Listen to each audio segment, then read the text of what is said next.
There are many troubles in the world, of course, and these are important, and we need to solve them. But we also need things that make us excited to be alive, that make us glad to wake up in the morning and be fired up about the future and think, yeah, the future's going to be great. You know, and this space exploration is one of those things. This is the 11th anniversary of the first time SpaceX reached orbit.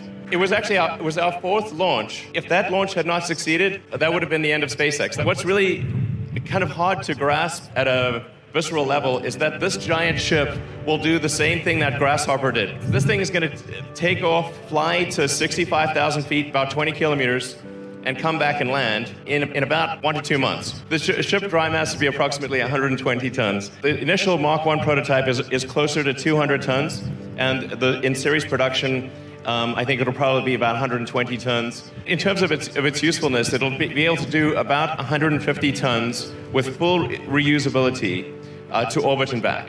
The cost of a fully reusable system is basically the cost of the propellant, which is mostly oxygen. The Falcon architecture is about 2.5 tons of oxygen for every 1 ton of fuel. This is 3.5 tons of oxygen for every 1 ton of fuel. Earlier I was talking about how Starship enters and how it's controlled.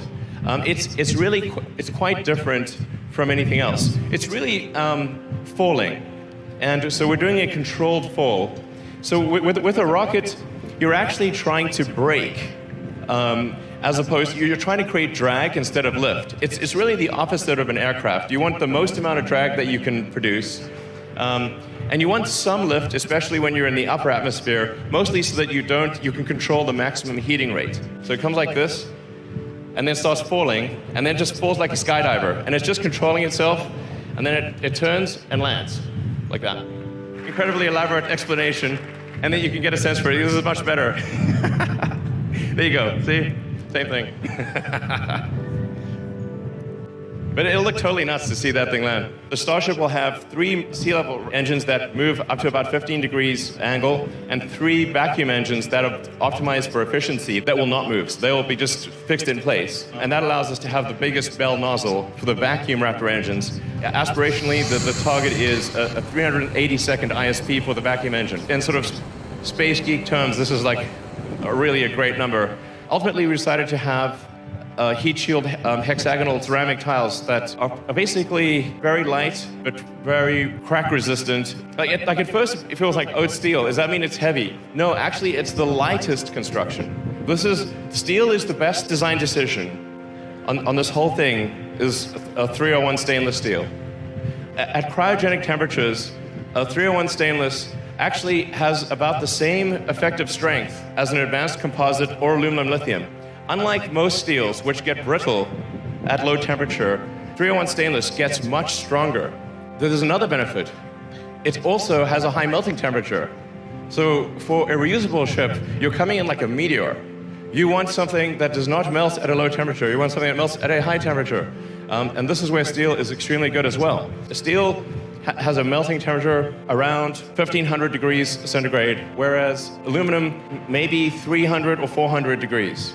And same thing for carbon fiber, and that's really pushing it. Having that much higher melting temperature means that you don't need any shielding on the leeward side of the ship when it comes in for entry. And the shielding you need on the windward side, the hot side, is massively reduced because the thickness of the tile is dependent on how hot does the back of the tile that interfaces with the airframe get. And because the steel can take a much higher temperature, your heat shield is much lighter. It's $130,000 a ton for the carbon fiber and $2,500 a ton for the steel.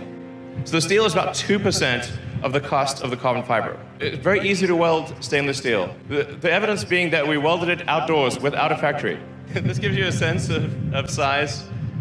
So the little pixels there, little pixels are a human. Starship cannot get to Earth orbit without the booster. So the booster is designed to take up to 37 Raptor engines. I'm not sure if we'll go that high. The booster is designed to be able to take multiple engines out. We are going to be building ships and boosters at both Boca and the Cape as fast as we can. I mean, it's going to be really nutty to see a bunch of these things. I mean, not just one, but a whole stack of them. The way that Mark 1 and Mark 2 cylindrical sections were built with basically plates. So a series of plates to create each cylinder section. With Mark III and beyond, we will literally take the coil of steel from the mill, unspool it, change the curvature to a 9-meter diameter, and do a single seam weld. And it would also be thinner, which makes it lighter and cheaper. And we would seek to go to orbit with probably Mark IV or Mark V. I mean, this is going to sound totally nuts, but I think we want to try to reach orbit in less than 6 months. The priority is to build at least 2 Starships at each site, at Boca and the Cape, and then start building the booster. The main constraint on launching the booster is engines, because obviously the booster has a lot of engines. Doing the tanks and the legs and, say, the grid fins, that is not a constraint. Like that we can get done fast. Including development engines, from now through orbit, we probably need 100 Raptor engines. And our production rates right now is maybe one every 8 to 10 days. And then our target is to get to a Raptor engine every day by Q1 next year. But another key step is refilling on orbit, so that the Starship can get to orbit with, let's say, 150 tons of payload for the Moon or Mars or beyond.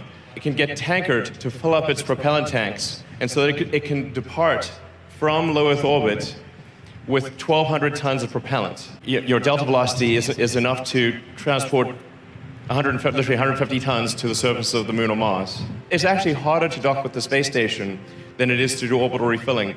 The pressurized volume on Starship is around 1,000 cubic meters.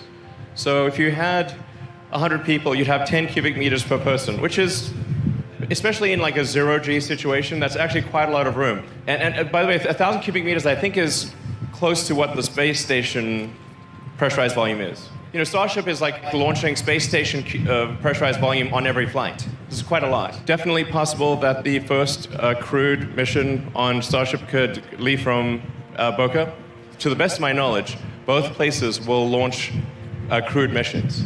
We think it would be very exciting to have a base on the moon, even if it's just a science base. Whether or not people want to live on the moon, there's definitely a lot of science to be done. The critical thing that we need to focus on, I think, is the fastest path to a self-sustaining city on Mars. As far as we know, we're the only consciousness or the only life that's out there. There might be other life, but we've seen no signs of it. You know, people often ask me, what do you know about the aliens and that? You know, I'm like, man, I tell you, I'm pretty sure I'd know, you know, if there were aliens. I've not seen any sign of aliens. I think we should really do our very best to become a multi-planet species and to extend consciousness beyond Earth. And we should do it now. Thank you. Thank you.